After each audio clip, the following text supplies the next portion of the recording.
I'm TatoCat and welcome to my channel. Today we're playing The Letter. Previously, we got to kick Luke in the balls. Wow, I jumped the gun there, didn't I? That was the most thrilling part of that chapter. I also smacked him in the head with a book. It was wonderful. So happy.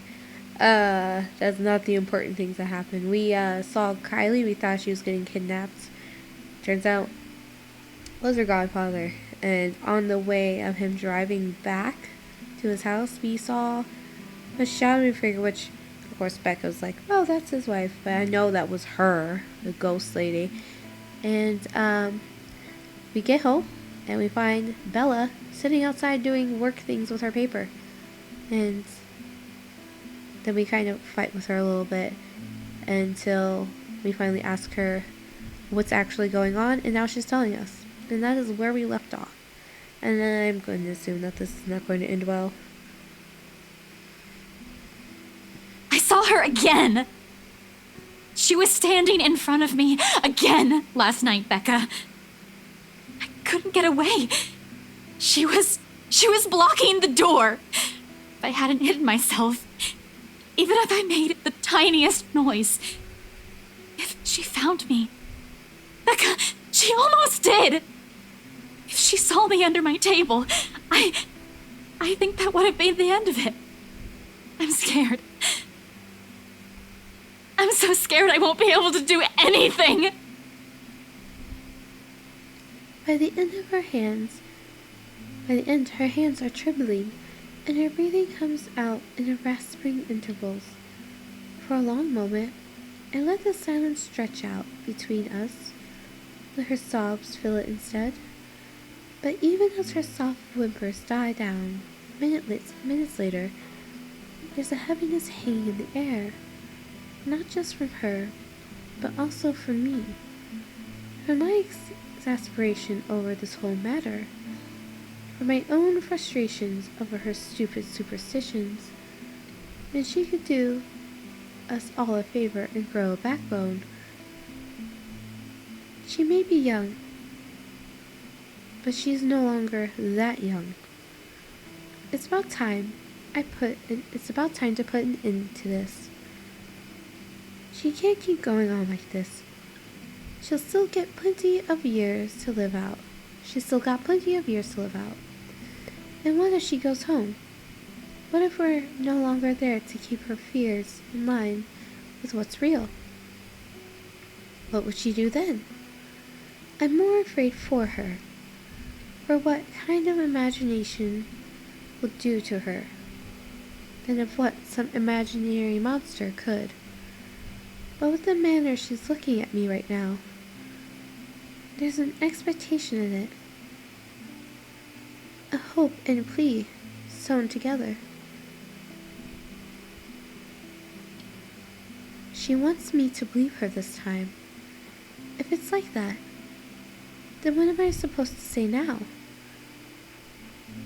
What she wants to hear, or what she needs to. This again? Is that why you didn't come home last night? This again is a terrible thing to say. Like, if it's to the point where somebody's like that, this again is something you should never say. Is this why you didn't come home last night? Relationship status updated.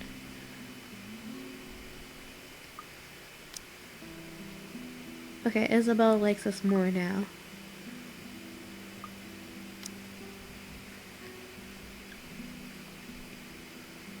As much as I want to set her straight, a reprimand isn't what she needs right now. With that pouty face she's giving me, I doubt it'll even end well if I push it. I know her. When she wants to be stubborn, she's stubborn.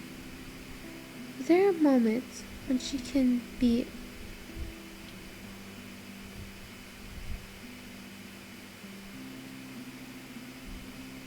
acquiescing too. Don't know if I said that right. Times when she'll be more accepting of what I tell her, despite her indications to disagree with it.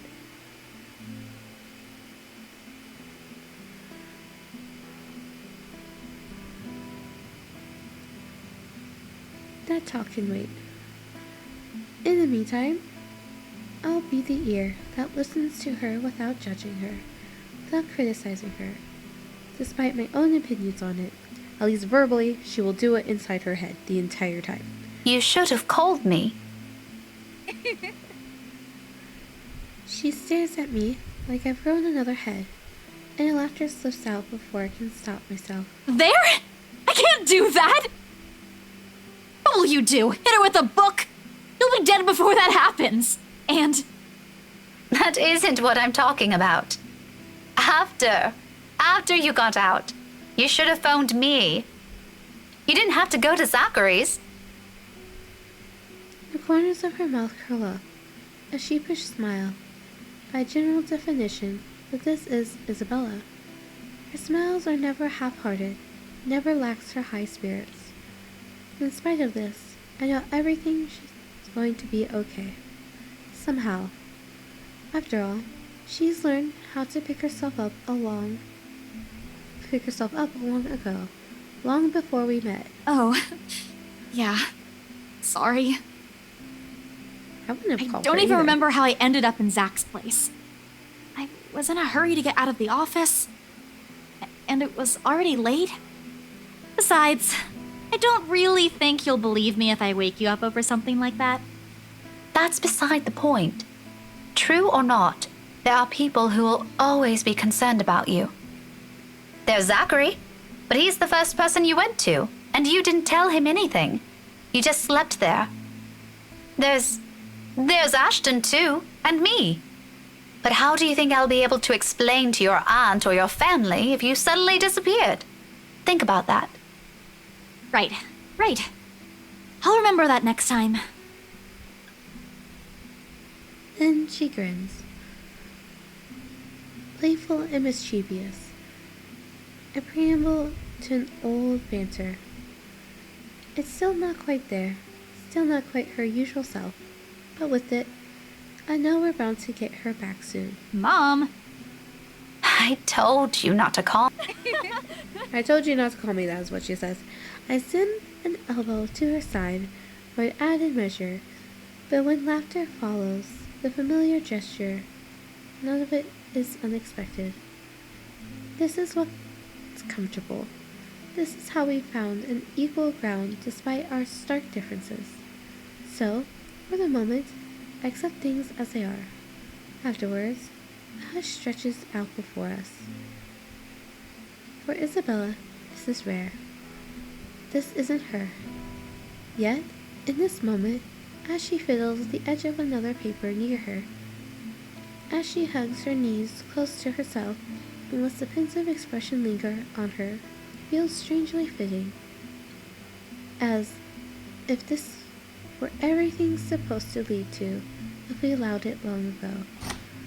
Seconds later, the moment is broken by the sound of a door easing open and a voice begging some little piece. How many times have I told you girls not to loiter around the hallway? It's noisy. Some people here are trying to sleep. Quiet down or go do your talking inside. I'm pinning a memo to your door the next time this happens. Millennials. Sorry, we won't do it again. You'd better.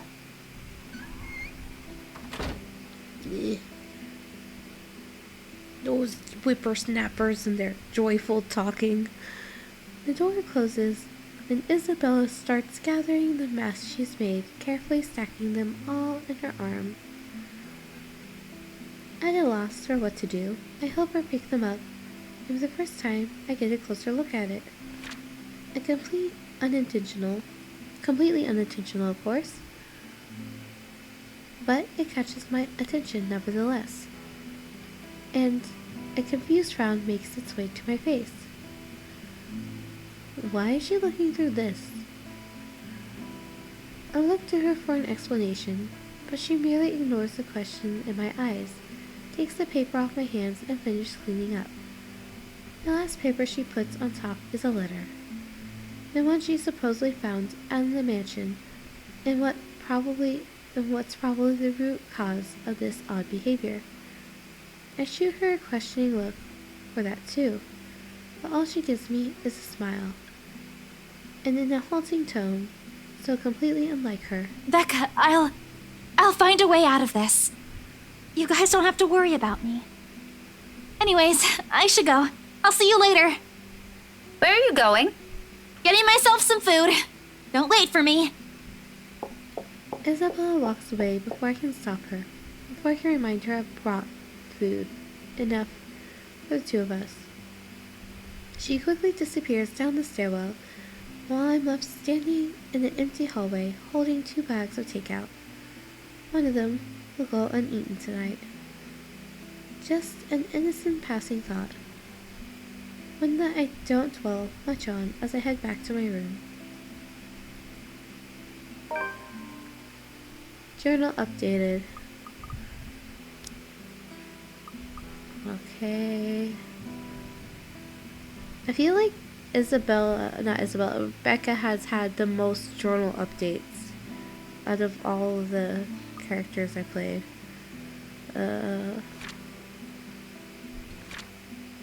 I think on this day she's had 3 already. Maybe 4. Rebecca found Isabella going through several papers outside their apartment. When the former asked why she didn't come home the other night, the latter confessed that she saw the ghost once again. Actually, she just referred to it as her. Before leaving, Isabella assured her friend that she'd find a way out of this mess. Let's see, 1, 2, 3, 4. Yeah, she's had 4 already for one day. It's a lot. I ignore all of it, the same way I've assumed I won't ever encounter that douche again. October 27th, Thursday. The brief lull the past 2 days has offered is nice while it lasted. Or as nice as it can get with worries of Isabella whereabouts creeping up to me every now and then. She hasn't showed up after that last talk we had in the hallway, and the dinner I brought has since been given to a different neighbor before it spoils. You could have just reheated it and eaten yourself, but whatever. By all means, this shouldn't be anything to lose sleep over. She's gone on work trips before, usually for a day or 2. This might be simply one of those. Although it's often with a message saying exactly where. But it's a dour note that she ended our last. Is that supposed to be sour? Let's chat with that nos. Like an ugly premonition. One indeed. And as expected, just as things start to settle in steady rhythm, the steady rhythm finally worms its way back to my routine. Thursday morning brings further disturbance to the now calm waters. The little ceremony, though still enough to ripple through everything. In retrospect, I really should have seen this coming. Luxbourne is a small city, relatively speaking, compared to, say, London or Glasgow. It's nothing but a tiny mass of land, boasting a mere population of 68,000. But those numbers alone are nothing to scoff at when standing in a busy street. And if you pay enough attention, faces taking the crosswalk or riding the subway will soon grow familiar. How unfortunate that out of that number, it has to be Tio fucking Luke I encounter more than once. Oh, you know, a few problems popping up here and there that the agents failed to tell us somehow. I loved how even though she knows who he is, his thing is still sleazy douche. Nothing a few hired hands can't fix, of course. I would have preferred a place near the city and something that's new to save us all the trouble, but darling wife insisted. Who am I to say no? Ah, are you kidding me? His smug head is the first thing I see upon turning into the hall in spite of the small crowd of parents and students gathered at the corridor of the primary's career day.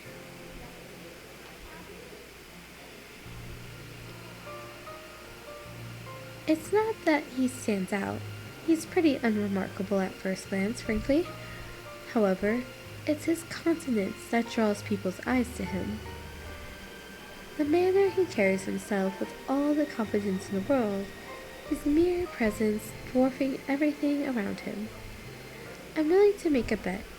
He's also enjoying the attention that garners him, especially the ones coming from the women. What an ass. A single glance at him, and I know immediately that, one way or another, if we ever bump into each other again, my day will effectively be ruined in some capacity. He also exudes that air. That makes you want to run him over with a lorry, then pass it off as an unfortunate accident. With him, it's either you want to punch him, or let yourself be charmed. There's no in-between. I'll gladly do the honor of the former myself, but alas, there are people around us. Now I'm stuck with having to face one of the two. I shouldn't have volunteered. At the time, helping out sounded a good idea. I have no classes left today until after lunch. I could have opted to stay at the teacher's lounge and work on my lesson plans, but that means being left alone with our deputy head and his chatter. He's a good man, but Crivens. He can talk anyone's ear off. So, the moment an opportunity arose, I jumped on it. It's a simple task to boot. Just deliver a whole box of materials and a few posters for the event. Maybe stay around to assist if time will allow it. I just wasn't expecting him to show up here at the frying pan and into the fire. Had I known, I would have stayed and suffered through our deputy impromptu speeches about his life crisis instead. But what's done is done. Going back is also out of the question. With how unexpectedly heavy the load I'm carrying is, I hate to let this for a trip back just because my pride can't take another second of interaction with the guy. He's insufferable, alright? I've had my fair share of dealings with teens of more or less the same temperament, while considerably younger than him, and they listened. If he wants to be difficult, like last time, so be it. But he can be the sorry English ass. I'm not standing down. Left with no other choice, I brace myself and suck in a breath, mustering every bit of patience I have as I step into the hall. My grip on the box tightens when I pull it closer to me and attempt to assume a low-key air as I amble towards the room. The box is not big enough to hide my face, even with the stuff piled on top. But if all else fails, I can just hit him with it. Oh, yes, there's that. You know, it's like, if it fails, I can just smack him with this box. It's all good. Still, a small prayer forms in my head. If there's even one listening out there, please grant me enough restraint. Better yet, I hope he doesn't notice me at all. That'd definitely make my life easier. Seriously, how hard can it be? He's standing a few ways from the door, and there are plenty of people between us to use for cover, except for her hair is pink and her outfit's pink. We stand out quite a bit. If I'm careful, I can just go and hand in the stupid box to whoever's in charge, forget every plan of staying longer than necessary, and step out as soon as I can. easy as pie. Pie is not that easy. It's not. So easy as pie is a terrible saying. Ever try to make pie? Not easy. Not easy at all. But as luck would have it, the exact moment I reached the room's threshold, someone, barrels towards me. She latches onto my waist, but before topping the sudden commotion with a gleeful squeal. I knew it's you! The child outed us, of course. Of course she had to out us. The force of it nearly throws me off balance, seeing the items stacked up top the box, tilting dangerously to the sides. With the child's added weight at my waist, pinning me on the spot, and both of my hands occupied, watching is the only thing I'm able to do. The short seconds between slows as everything gradually slides off the box's small surface. Under different circumstances, this would have made for a funny story some other time. Comical even. Until another set of hands reaches out and steadies the posters, threatening to take it nosedives right to the floor. Oh, careful now, Daisy. Don't make a mess here. My entire body freezes. Upon hearing his voice alone, an irrational impulse to hit him immediately bubbles up. I understand the feeling. But before my limbs can catch up with what my brain is currently screaming at me, he moves to take the burden off my arms. Irritation gives way to surprise, then confusion. It is in that moment when instinct finally kicks in, and I tug the box closer to me before he can finally lift it off. What are you doing? What does it look like? You're surprisingly slow on the uptake for someone of your profession, aren't you? Bloody, doesn't this school have people for this kind of work? So much for being a center of academic excellence. I'm going to ignore that slight to my alma mater and my work, because that's not what I'm trying to get at. You know what? Why don't we just rephrase that to something you'll easily understand? Why exactly are you doing this? Well, you look like you could use a bit of help. Yeah, that's not why you do anything ever. Have you seen your face while you were heaving this around? Mister, I'm pretty sure if there's ever a look on my face, it's entirely because I saw something extremely unpleasant this morning. Aren't you a ball of sunshine today, Daisy? Having a bad day, aren't we? Oh, you have no idea. I'd put it away if I were you. You might scare the children. You don't have to worry about that. This isn't my department. I was just asked to bring these. Anyway, I can handle this myself, mister. The room's just right over there. Behind you, in fact. Now, if you could please move over and make way, it would do the whole world some good. Keeping my voice level throughout is a miracle in itself. But regardless of how polite my request is, he doesn't budge. Did what I've just said merely fly over his head? Were my choice of words really that difficult to comprehend? Surely, it shouldn't be that hard. I think he might be a little touched in the head. We did smack him pretty hard with that book. I'd like to ask him that, actually, but Kylie chooses that instant to pipe in. Don't worry, Miss Pink. Tio's strong. You can leave this to him. My papa does it lots of times, but I'm not allowed to talk about it to anyone.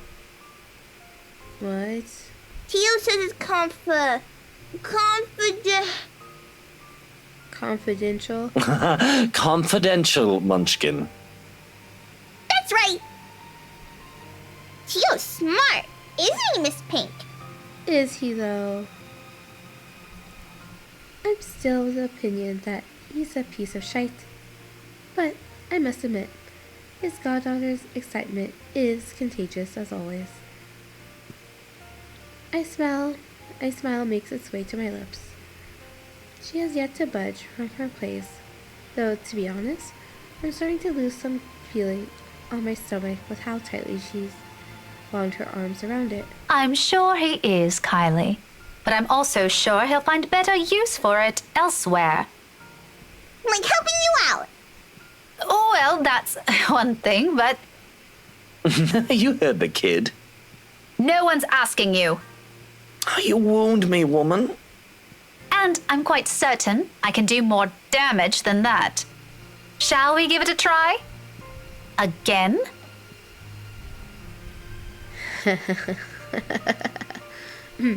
He pales, stammers for a bit until he ultimately decides against saying anything and settles for a brief show of discomfort instead. He's probably having flashbacks of the last time we met. His composure, when he finally regains some of his bearings, says it all. It's nothing short of hilarious, if I do say so myself. I'll have you know that threats never work on me, Daisy. Yeah, but I think they do. Not in a million years, not ever. You're assuming it's a threat. How cute. That too. I'm not scared of you.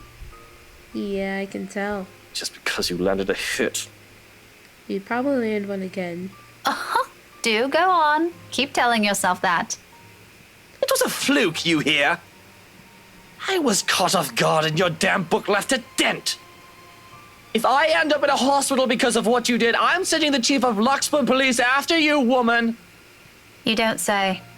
Just give me that bloody box. He snatches it out of my arms before a single word of protest exits my mouth and quickly disappears behind the classroom. Not that it matters who brings it now. My prior irritation has already melted into amusement. He's not so bad once you figure out how his temperament works. It's almost similar to a child. Though, I still have to ask. Kylie, did your Tio eat something bad before coming here? He's unusually nice today. A far-fetched idea, I know, but it's the only reason I can think of why this arsehole is suddenly acting like a decent human. He's, quite frankly, far from being. First and foremost, we didn't end our last meeting on a good note. If I were him, I'd avoid the very person who put a dent on his skull, as he so aptly put it. Why he's acting friendly 2 days later? He always is. But I made him promise to be extra nice to you since you helped me so much. I think you're gonna be great friends. I quickly stomp on the urge to groan loudly or gag at that. He's the last person I'd ever want to be chummy with in this whole city, but Kylie doesn't need to know that. Are you sure it's not something he ate during breakfast? I gave him some jelly babies this morning. Really brought me lots of them. Mama said I should share, so I offered half of it to Tio when he picked me up. He likes the black ones. Oh, that's probably why he's weird. Jelly baby overdose. He could have done everyone a favor and choked on them while he was at it. Do you want some? I've got more. I couldn't find Melody or Takako this morning, but I'm sure they'll be fine sharing some of it with you. No, I'm not really very fond of them. I was just asking. Oh, where's your mum, by the way? Out of town with Papa. An unexpected pang hits me at her words. The statement, though innocent enough, unearths the whole trunk of memories from my childhood. So eerily familiar. Nights spent eating dinners alone, the number of days coming home to an empty house growing with each passing year, and sometimes several Christmas Eves spent with relatives instead of my own family. It's too late to think about it now, but when I remember, the dull ache is still there. Familiar, though lessened by years now. Beside me, Kylie takes a step back, having gotten tired of clinging to me.